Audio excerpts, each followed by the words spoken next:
No, I was really amazed. I thought it was pretty like MTV in the 90s, kind of I'm hip with the kids. It really was. Yeah. Or like a Han event, the Han offline event host maybe. Yeah, there you go. That's what I was going for. I'm glad you caught my style. Now we got In Control up here, who many of you know from a million different ways, from his illustrious Brood War career, from the game he just played, Go from on, his Sean. StarCraft 2 main event appearances, from his commentary, from his Warhammer play. I mean, There's more. you're known for so many things, Jeff. So we're not even going to talk about you. We got G5 on the sofa here. Yeah. G5, who even are you? USA Protoss. I grew up playing with Nick and Dan and all the Americans and media and doing WCG USA every year. And, that's You wear who I am. shoes now. He is a Godman king. Yeah, is what he is. You won WCG 2009, correct? 10. 2010. Yeah. Who did you play in the finals? Nyokin, actually, yeah. Oh. Yeah. Hi, Nyokin. He's over there. So Nyokin's like the award ceremony for the USA Finals. You have to go through him. He's the one who's like, you may now win. You played him in the finals too, right? Yeah. Yep. So we got this PvP coming up. With two very good PvP players. We got White Raw versus Draco. Yeah.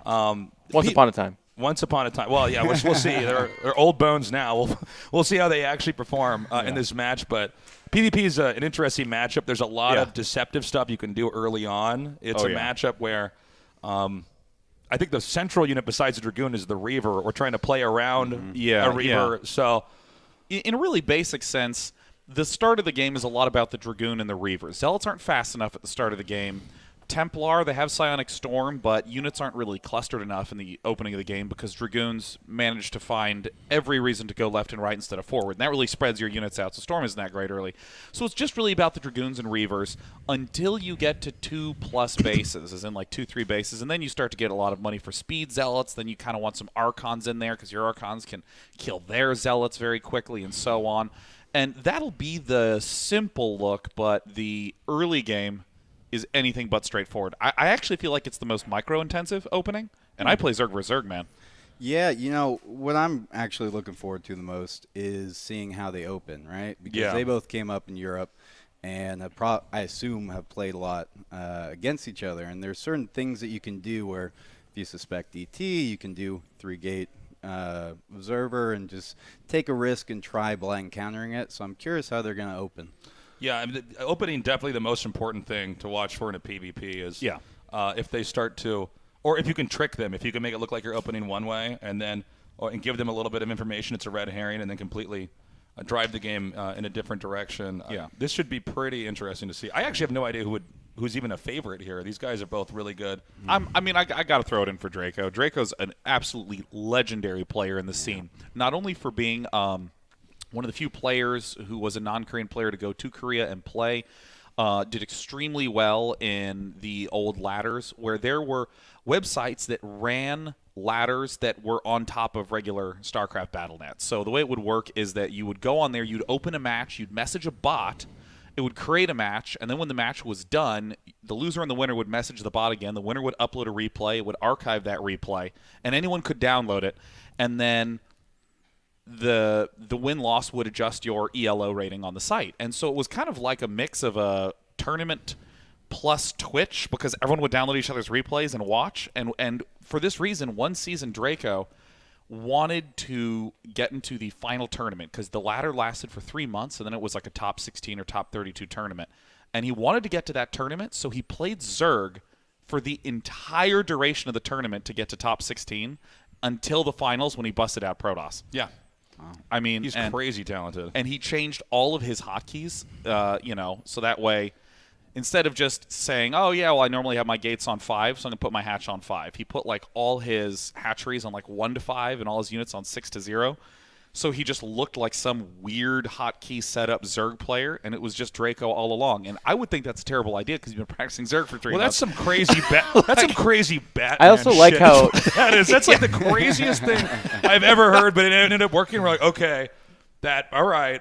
I guess if you can do it, that's fine. But you guys are like the super Jedis at the scene, though. You guys are like, yeah, he changed his hotkeys, he played an off race, and made to the finals. He was such a talented player. Back then, we were like, he had someone else play for him. He's a cheater. That's the way it went. But no, I mean, Draco came from the Polish scene where Thompson, Sis, even who else? There was a lot of pro. The P name, too. Driven. He had a Raven. There's so many good players. Raven, the Terran player. Thompson, Thomas Thomas. just told me all of them. They had a good scene in StarCraft 2, but in Brood War, it was like 30 players were very good, actually. Yeah, it was shocking. Blackman. Remember Blackman back in the day? Oh, yeah. Blackman PG, bro. Yeah. He actually, so this is one of the crazy legends of Brood War. And I don't even, as I say it as an adult, I'm like, we were stupid. But he the rumor was he wrote an AI, a program, to play the other races in a certain way he wanted. I remember that. And then he practiced against them. And we all believed it. And maybe he did because a lot of people were crazy and are crazy. But that, the weird stuff that happened back then, that was one of the things people talked about. Now, White Raw, his opponent here, this guy is legendary in multiple ways. Not only is he an incredible player, being in Ukraine, even though there was hardly anybody who was sponsored to play Brood War and made any money, he was one of the only guys who was actually playing Brood War full time for a while in Ukraine. Yeah. Because the sponsorship money went a long way out there. His entrepreneurial spirit goes back. Like back then he was hosting events. He was doing LAN events in Ukraine because he's always been very passionate about that. And the Ukraine scene had good players too back then, by the way. It was a very good scene as well. Now, shamelessly, Draco has his Null tag. And Null is... I don't really want to call his membership rescinded, I believe, about 4 years ago. Nalra's going to call the stream in here and be like, "You're fired, man." Yeah. I mean, you owe us money now, Draco. But by the way, real quick, Draco in the top left, White Raw in the bottom right. This is Fighting Spirit, right? Yeah. God, I'm good. Just looking at those minerals, I do it. I know. Okay? I know. It's incredible. Those with great casting power comes great responsibility. Wow. Guys. That's why I'm here. Spider Nick. Spider taste. Spiders don't taste good, but that's what they call me. Anyways, I mean, PvP. There were clans and there were teams, but I almost want to call them like clubs where you would put a little tag on to say like, oh yeah, these are my people. I kind of hang with them, right? Like, Null Draco played on, I believe it was the Height Sparkies pro team. Yep. Way back. Yeah. And when Draco was there, befriended a whole lot of Korean players and joined the Null Club, which is, of course, famous for Null Ra and Null Rock, other all-star Protoss players. And, of course, I don't even know if he's spoken to any of them in years, but he's going to come here. He's going to put that tag on. This is a LAN party. He gets to call himself whatever he wants. Didn't White Raw name himself White Raw based off Null Ra? No. Is that not true? Yeah, I asked him last night. Okay. He named it after the Egyptian god. Yeah, but the thing is, you can ask White Raw the same question 4 times. You will get 4 different answers. Oh my God! Okay, by the way, we have the build order deviation here. Wow. Draco's actually going for double gate. Now, I didn't catch when he made the gates. I think that's gate on 10, gate on 12, or gate on 11, gate on 12. So he might, I think, get 3 zealots and get gas. I don't believe he's going to commit full on to a rush here. The problem in PvP is you need gas because you need to get Dragoon range. You need to get obviously Dragoons. You need to get a Reaver, Robo, all that stuff. But zealots are pretty tricky to deal with. Zealots attack faster than Dragoons attack. And they can get in there and kill your workers. One-on-one. So sometimes, even though you both want to try to get up to a Robo, generally speaking, eventually, some players will chuck out a few Zealots, start trying to kill your workers, and then tech behind that. But it seems like he's not actually going to – he's not moving that Zealot out. Draco's not. So he might actually just get enough to wall in and then get a gas. This is kind of weird. What do you think, G5? Yeah, it looks like he's just going to go 3 Zealots and then, throw in a little pressure. It looks like White Raw is going 2 Zealots first, so he should be fine, and he'll have more gas going on throughout the game. By the way, very important is that White Raw did not get inside Draco's main, but Draco is inside White Raw's main. And this is a StarCraft matchup that operates. Okay, there it is. So he wanted to make it look like he got 1, and now he's going to come out with 3. This is a matchup that's very similar to poker in a lot of ways. There's a lot of bluffing and a lot of disguising information. And some the Manor Pylon. All right, if you play this game for the first time in 10 years. This is called a Manor Pylon. This does 2 things. 1, it prevents. You see that probe that's behind the mineral line? Probes will Where? glitch. There he is! Enhanced! We're in remastered! Whoa! The explosions are insane. He needs to get that back on the ramp. Nick, you're interrupting. Yeah, so you explain the pylon block, Sean. You lose 25 minerals because you canceled, but it cost more for that for White Raw. But more importantly, the ramp has the potential to be unprotected. Looks like White Raw is actually going to be able to set this up in time. Okay, now he needs to juggle the Zealots here very carefully. He's going to get this one Zealot. Oh! He gets that one Zealot there. And he needs to try to do as much damage as possible. Now, is he going to go for probes here, or is he going to try to actually do this, take out the Zealot? He's going to go for workers. So let's see how good White Raw's control is. All right, one false. The inflection point is about 3 or 4.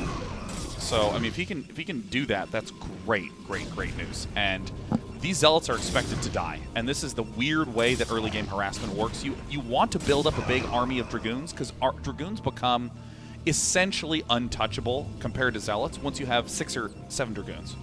But if you have one Dragoon really chips away to Zealots super slowly. So there's a whole lot of ways to just like easily lose if you underbuild Zealots as White Raw or overbuild Zealots as Null Draco. But I mean, they're both just very nicely timing their transitions, and Draco's going for a very muscular build. He's not transitioning into Robo. White Raw is, I almost feel like White Raw is straight traditional, just get your defense, get your Reavers. He's playing it pretty safe here. He's getting that Robo. Be able to expand on one gate, too. So there's always this looming threat in PvP of, did my opponent go DTs? Because you can do a complete different tech shift and get DTs in their base, and if you don't have any observers, I mean, the game is over. The game is over if they don't have a Robo up in time. Yeah. So there's a lot of bluffing that can go on in a PvP. To try to play around that, but it looks like this time around they're both just going for Robo, in part to get Reavers most likely, but also just to get observers to try to figure out if they can counter DTs or scout their opponent. Yeah, and the observers aren't just this eye roll thing that you have to do just for DTs. They're really useful for spotting the angle that the shuttle is going to come in at. Here comes Draco. Because Draco went for 2 gate, he has 1 round extra of Dragoons and is able to pick off this first Dragoon from White Raw. Okay, this is pretty bad for White Raw. He's going to have to go back up above the ramp, and Draco may try to expand and try to get a leg up that way. If you put a couple Dragoons at the bottom of their ramp, first of all, the Dragoon is probably the buggiest unit. It's just hard to control. You can get really good at using it, but it's tough to get a bunch of Dragoons down a ramp if there's a bunch of opposing Dragoons already at the bottom of the ramp in a good position. They're like the malicious genie in the story that's like, oh, you want to fly, do you? I'll turn into a fly. Dragoons are like, oh, you want me to go there? You didn't tell me I couldn't go backwards first. Exactly true. Okay, he has a Zealot in here in the front to try to soak some damage and make it harder. I don't think, is he going to go for this? This is actually kind of crazy here by Draco. Is he going to go for it? I was going to say. Man, is he going to go for it, though? You know, this is... They were like, this is what this cast is. It's just me spec. Did he lose the game? I don't know. Am I talking to anybody? Sean or Nick has commentated so long he can't turn it off. He's like, turn it off. He's like, guys, is it gonna be a fight? It's like they were fighting. He's like, well, let it play out. I called it, so it goes. Oh god. All right, so we got about 8 Dragoons, which is more than 7. So that's bad as well. Take it away, Nick. I'm back, guys. He's got a Reaver at the ramp. Is he going to try to go down? Can he go down the ramp? Is he going to do it? Is he going to load the shuttle? I don't know. Well, I don't know because I'm not him. So White Raw is actually powering up here on 3 gates, getting a Reaver, and Draco is he's expanding, guys. There's going to be a push. Is he expanding? Is he going to cancel it? Stop it. Is he going to cancel it? I can't. No, he wasn't. I guess that was a good play. Okay, well, guys, in 30 seconds, Nick's going to explain shuttle micro versus non-shuttle Reaver micro, and I cannot wait for this. Well, you guys get ready, man. I want to know Buckle that your seatbelts. There's a lot of different paths that were taken leading up to this point. Draco with the early push, obviously to apply pressure to kill probes, but that follow-up push lets him get this super key first expansion up. And Nick is going to explain the micro in a moment. All right, get ready. But the big purpose of Draco's play is he's going to get more gateway units and an earlier expansion, but he's behind on number of Reavers and doesn't have a shuttle yet, so he's not going to be able to leverage shuttle micro to get a more efficient fight. So White Raw, who's behind on expanding, needs to deal damage right now to even the game. Watch the shuttle. Is he going to lose it? Because if he does, he's in trouble. Okay, the arc here is really good for Draco. He needs to get that reason. Yeah, Actually, this is like really good control by White Raw. Let's see if the Reaver, the two Reavers of Draco. There it goes. Oh, there it goes. There it goes. No, That's it. Now we know he was going to lose it.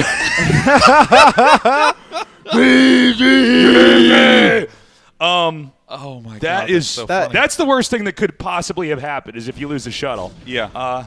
Look at the silent determination on White Raw's face so you can see it in the player cam. Yeah, or is that no? That's the stream, I guess. Can they not see that? No, we can get White Raw's face, I believe, on here. Just a work. If we want to watch him just die and see how he he's reacts. flying. GG. Oh, there it is, GG. Damn. Does his shuttle die with multiple Reavers? Yeah, I mean it's one of those things where again it's the hump, right? There's these things that Draco can playing in happen the at the kitchen. start of the game that can just end the game if you are not careful enough, right? You know, my two Reavers are going to each take a shot at your one Reaver. All right, cool. Now I'm up 2 Reavers to nothing, but I got to pull the Reavers back. So I'm going to load them up into the shuttle and try to retreat, which is technically the correct play, but you know, it's just so tricky. Yeah. Yep. Yeah, that was an interesting game. It seemed like what White Raw was starting to do with the forward robo was actually do a 1 Reaver kind of walk out expand, and then when he saw a bunch of units come and he lost a couple, he just kind of panicked and went 3 gate just try and bust him. And I feel like his build was okay though. It's just that he lost the shuttle. I mean, if you can, Yeah. if you Yeah, can, that if you was can juggle really- that pretty good, you actually wreck him. But It really the Reaver is such a powerful unit. You cannot ever lose that. If he just actually took damage on the Reaver and didn't try to, I guess, play so perfectly that he wasn't going to lose anything, you should win that. All you have to do is have those 2 Reavers shoot the Reaver of Draco. he did that. But then once he lost, he Then picked up the no, 2 it Reavers. started good, and then Yeah. there's no reason to walk. I mean, like I guess for our StarCraft 2 fans, like unlike in StarCraft 2 at the Disruptor, where if you pick it up, it cancels its shot. The Reaver Right. launches it, pick it up, you can do whatever you want after that. And the Scarab will too, by the way. You'll tell it where to go, and it's like, wow, man. Am I gonna hit it? Am I gonna blow up? Then you have the ones that bug out weirdly though, where like they shoot shallow, and they're like, nah. They just start to seize on a mineral patch. Yeah. Well, look, I think this is still something White Rock can win, but he has to be really careful.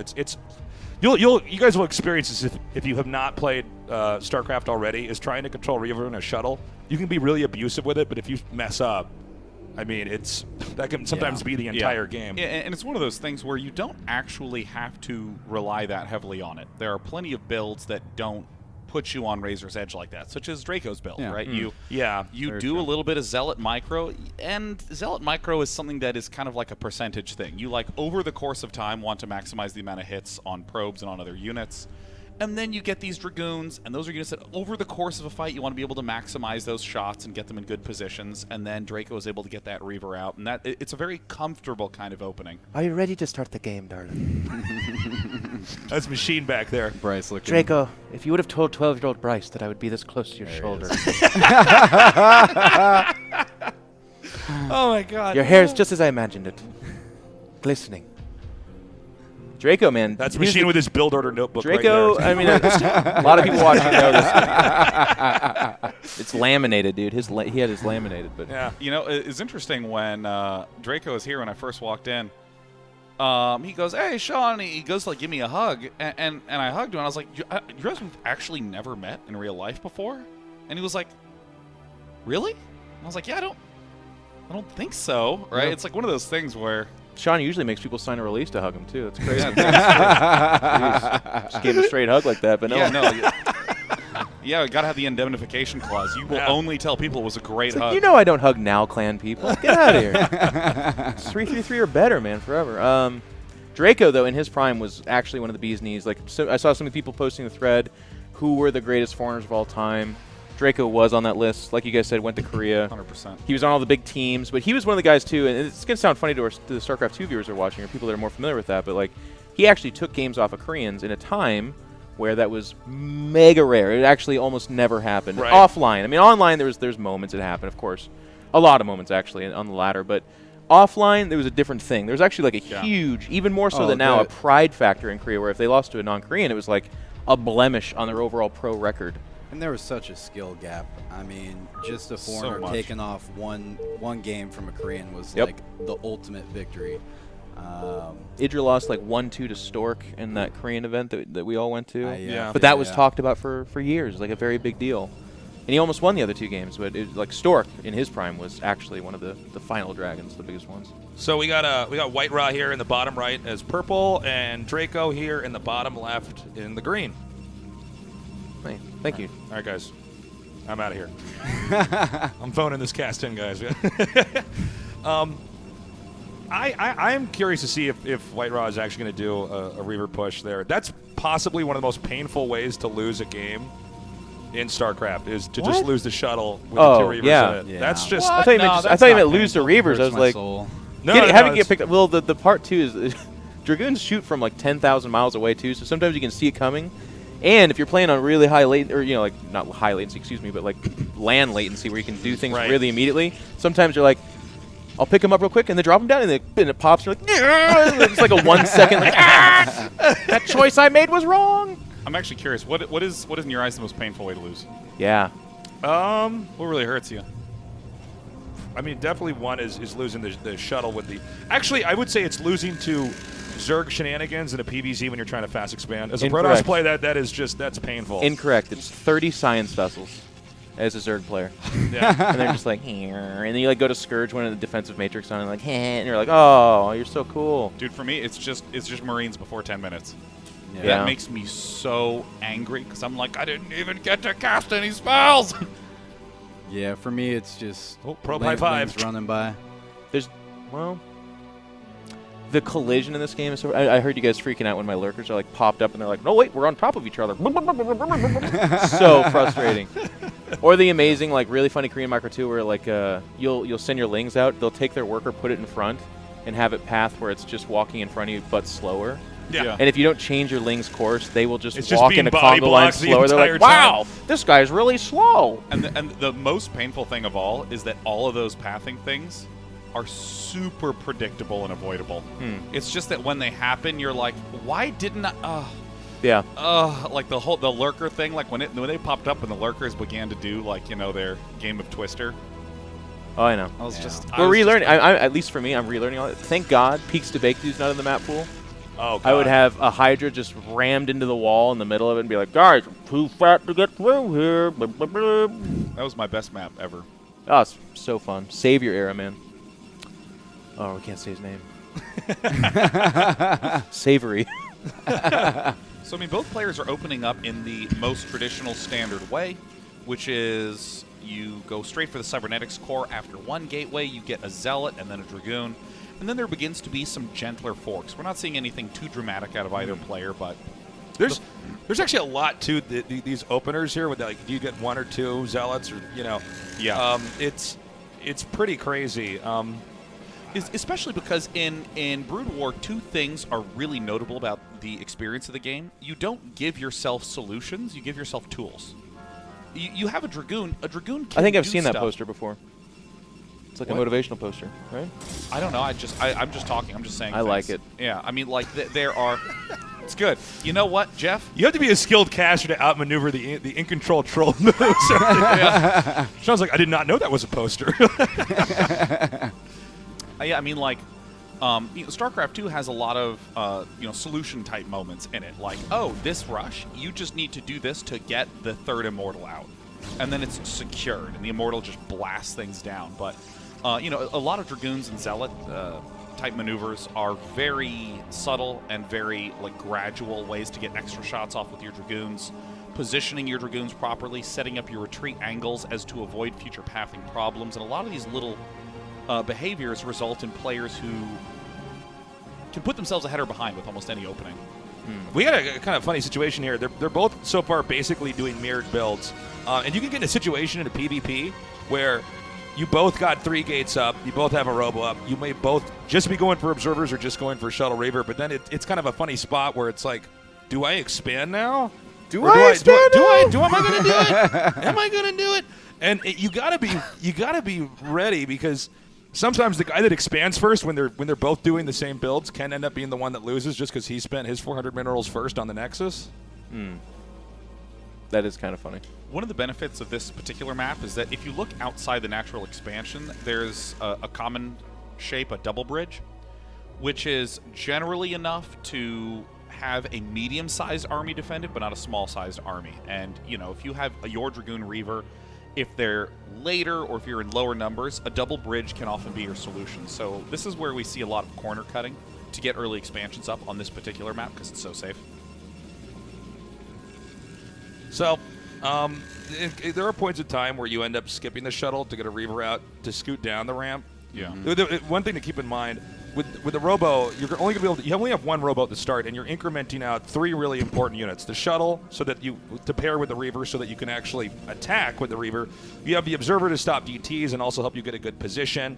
And then you have, of course, the Reaver, which is the big damage dealer. But you have to decide: do I want 2 observers, one to be back at home to stop the DT, the other one to find out what they're doing? Or do I get that Reaver out right away because I think he might try to bust me and I want to expand? So we want to keep our eyes peeled for that. I forgot there was a damage upgrade to the Reaver. I was playing around the other day. It's like, holy cow. Is it plus 25? Yeah. Yeah, right? I think so. Yeah, and there's a famous game between Mondragon and Reach where there was a bug that let you upgrade it 3 times. And Reach just upgraded it 3 times, so he was Why doing not? 175 damage Reavers. Mondragon won that game. One shot in hatches. Needed the 4th upgrade. He's like, this is bull crap. Didn't quite get the exploit there. Need to 2-shot those Ultralists. Come on. Yeah, and I mean, this sort of super standard opening, I mean, I recommend to anyone playing. You don't need to get Trixie because, again, your units are strong tools. You can make them do all sorts of cool stuff. Like, oh, you're expanding. I could send all of my Dragoons and my Reaver to the front. I could also send all my Dragoons to the front and the Reaver to the back. I could send the Reaver to slice in between, which is the most vulnerable angle, but gives you the option to attack and go into the main base. Yeah. You can show at the top end of the main base to draw things away from the front and then to pull back. So there's lots of little tactics that exist. So see this pylon right here? You said tactics. This is really important. Can we go back to that pylon? So because Dragoons are very hard to control, if you put one pylon out in the front like that, occasionally some of their attacking Dragoons end up firing at that pylon initially. And since Dragoons don't actually attack that fast, having the first volley hit a pylon could end up deciding to fight. So with that being said... You also can warp in there, though, Nick. Yeah, that's where you get your warp gate set up and everything. So he's going to have... we're going to have Draco now taking an expand. We see that defensively positioned pylon. He's got the 2 Reavers here. And we don't have White Rod taking a Nexus, which either means...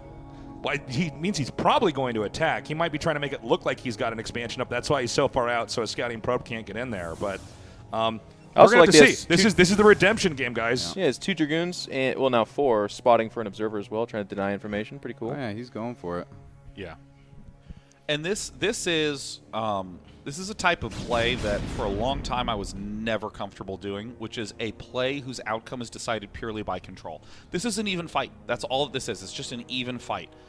Okay, hold up. Except the shuttle, maybe. Yeah, the shuttle's the big... Never mind! Uh-oh. He's got to back up. Oh, my God!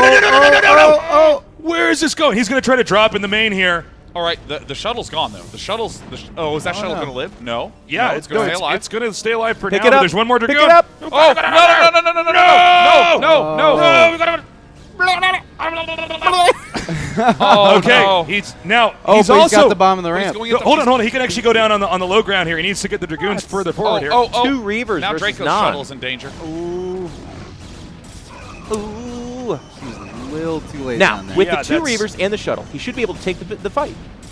Should be able to. It was really good. Draco's... This is basically game here. I mean, White Rod did an all-in. He still doesn't have an expansion. Yeah. He says, you make expand and defend it, you win. This is a very good angle for White Rod. He's going to get a few extra Dragoon shots, but the Reavers are coming in, and there's just not quite enough Dragoons By the for White way, Rod to punish this. Draco's executing quite well. So really we were talking about Rhett. We were talking about Nyoken. I think we add Draco to that list of people I agree. that have been cheekily playing to make us look bad. Yeah, from here he just counter pushes. There's nothing fancy that you have to do besides, of course, just always try to keep the shuttle alive for as long as possible. But honestly, even if he lost that, I think if a few more gateways get up here for Draco, this just begins to snowball. Nick, explain to me the advantage of having expansion versus not, though. Well, it's all a game about money. You see, it all comes down here. If you look at the top right of your screen, you're going to see money. The blue stuff and the green stuff going up. And I'm going to let you guys in on a little bit of a secret. The more of that you get, you don't save it. You spend it, okay? You're not going to pay for your kids' braces with that money. Trickle-down economics, That's my right, butt. Yeah. And so, there you go. By the way, Draco being really conservative here. I actually thought he was going to counter push, and White Raw is now. Is he going to? If he makes a Nexus and if Draco doesn't attack, I guess the game just goes on. But yeah, I mean, he could also try to do a follow-up push again. Although the probability of that working is pretty damn low. I'd love speed shuttle harass from Draco. That'd be good. Actually, I mean, I think this is just a very safe, smart play from Draco because one of the big ways that you can lose to all-ins is failed counter pushes, because you'll note that White Rod does have 3 gateways. Now Draco has 2 gateways, and well, those just finished, by the way. Can we put Draco on camera for a second? I want to talk about something. How try-hard he looks? No. Well, we'll see if we can manage. We don't have the production for it. We don't just tell us what you're thinking. The technology's there. No. We'll wait until we get on camera. But hold on. We have him. We have White Rod pushing out here now. You think I expand? Incorrect. Yeah, I mean, this is very even. Like, it's really number of production structures that is one of the biggest determiners of your army strength. And so I think that this is a pretty even fight right now. It looks like White Rod does have more Dragoons overall, though. But after one production cycle, now Draco will be even, and then he will be ahead. It's going to come down a lot to how the He needs to control the Reavers, man. His Reavers last time, he like dropped them off in both this game and the last one, and then the shuttle just kind of wanders off. Just, okay. You gotta stay with this that. is super late expand here, but let's see how much damage the Reavers can do. If the Scarabs connect really well on the Dragoons, or there's some whiffing there from Draco, maybe he's got a shot. He did get the Observer. This is good. Killing the Observer lets you get better positioning with your shuttles, which, as we see, is the biggest determiner of who's going to win the fight. Does he have 3 Reavers now? Yeah, 1 on the ground and 2 in the shuttle. So he's going to try to come in at this angle. There's 2 pylons up here to try to soak some of the Dragoon shots. Great response by Draco to pull back. Okay, Reaver's coming down here now. White Raw. Oh! Drop it! Oh, he got it off. He at least dropped it. That was very nice by White Rod. Oh my god! The targeting here by Draco is really good with these targeting Reavers. by White Rod is also excellent, but all the Dragoons are dying miserably. Well, he needs to target those Reavers, man. Is he? No, he's just A moving. He's almost out of Scarabs. Okay, this is pull back. Oh my god, is he actually going to bust him? Is he going to do this? Gotta be careful. Gotta be careful. It's hold on. Ah! Get the shuttle. He's got 1 Dragoon free firing it. Oh my god, is he gonna do it? Oh god! There it goes. All right. Oh my god, it's a straight trade. And okay, nope. This White Raw wins. This is he's got just okay. Now he has to control this perfectly. No, this is again. He has to stay at or the at least bottom above of the average. He has to control at least above average. Yeah, no. He's got to get at least a C+ on control, and he passes. See, if he stays at the bottom of the ramp here, those goons are gonna have a hell of a time getting down. There's that Dragoon doing ramps the dance. give huge advantages, but look at this. Draco's going to use his probes, send them down in the front, which will give the opportunity for the larger Dragoon count of Draco to also get down. But White Raw, again, needs to just micro a little carefully. It's this next round of Dragoons. White Raw, pull back, get out of there. You're in an even fight. Good rally. Man, he's still taking out workers while this is going on, gosh, so keep that in mind when this is all. He's got his expansion up back home. What a fight from White Raw, man. Okay, now he might still be making a shuttle and a Reaver. There might be a follow-up coming in here. Okay, now he's going to back up. Right, 3 versus 7. I think we favor the 7. Yeah, 7 is oftentimes greater than 3. Now, I'm not sure how many workers. Are we able to check how many workers were killed in this? This is Brood War, bro. We have no idea. We're just going to look. And that's can we make stuff up? I'm like, it was 13. I was counting. I was counting. I'm the Rain Man. Don't question me. You can't see what I see. White Rod looks like he has more, which is surprising. Yeah. So this game actually is totally shifted, because even though Draco survived, he lost so many workers in that fight. He had to send the workers out to help defend, but White Rod is actually in decent shape. Yeah, and the interesting thing is that Draco built Reavers, or excuse me, he built no Reavers during that defense, because Reavers are very good in middle numbers, but they tend to struggle in very small numbers. So if it's something like you have 7 Dragoons and I have 3 Dragoons and a Reaver, that's just strictly worse than actually me having 6 Dragoons versus your 7, plus my probes. It'll like, you're paying for the one shot is usually what happens, and more often than not, you have like 4 or 5 queued up behind that too, so you just lose 60 minerals or whatever.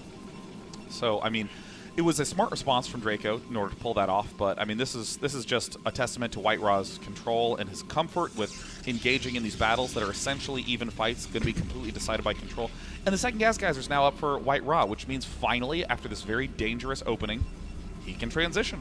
Yeah, we're eventually going to see High Templars and Zealots with speed here. So you can actually start to get a pretty normal-looking Protoss army. Early on, Dragoons and Reavers are so powerful that if somebody's trying to transition too quickly, they just die to the Dragoon Reaver player. Uh-oh. That's a big army to a small one. Yeah, he's got a Reaver, though. It's also possible that Draco didn't try to remake as many probes because he already had so many gates up and is just pumping that out, where if White Raw's playing so clean, trying to balance out workers and attacking units, this might overrun him. It's hard to do with the two bridges there. Yeah, double bridges are just... I love double bridge maps. Destination's awesome. Circuit Breaker's awesome. So... I don't think Draco can actually try to cross that. I think he's going to just stay back. Awesome.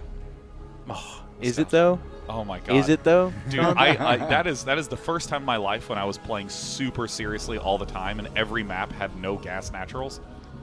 So Nostalgia was the best no gas natural map of all time. It's the best turd of the turds. I know, it was a premier turd. I have my one High Templar, and I'll just always get overrun by Hydras because there's no gas in my base. I'm like, is this my fault? I don't know. We got. Is this my fault? Is this my bad, or is this is I to something blame? wrong here? Okay, we're actually going to have a collision here on the Are we map. though? Is he going to do it? Well, White Rod is not at the edge in this Yeah, fight he's right now. actually got a pretty two puny Reavers, armor. bro. He's got two. If he controls it. This is a pretty open area, though. The Reavers, they lose equity when the map is super open like this. Yeah, you're not wrong. They're great in like narrow areas. Yeah. Like over the bridges. It's frustrating though because sometimes you'll go to target the shuttle, you'll move forward, they drop it off, and then you just take a cluster hit. Oh, it only lost shields. He meant to do that. He's going back. Shields recharge, but extremely slowly. Not like in he's gonna go StarCraft 2 around. shields. I can't believe he's attacking here. This is insane. Well, Wyra's on one base now. His main's mined out. Yeah. There it is. If he expands behind this attack, then this is a successful play for sure.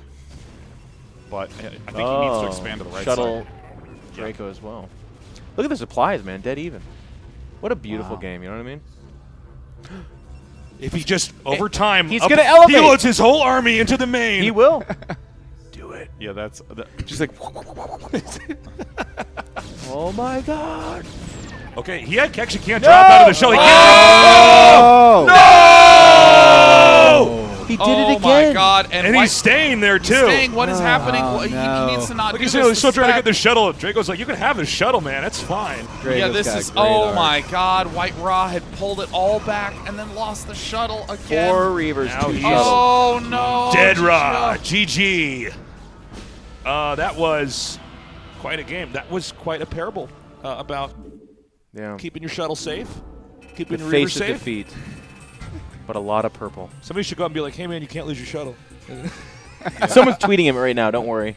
Yeah, Think you can keep those alive. No, it's Great game, White Raw. It's a statement that's true, but it's just not useful. No. Yeah, no, that's why it's fun. It's like when you slam your foot in the wall and someone's like, shouldn't stub your toe, and you're like, ah, thank you.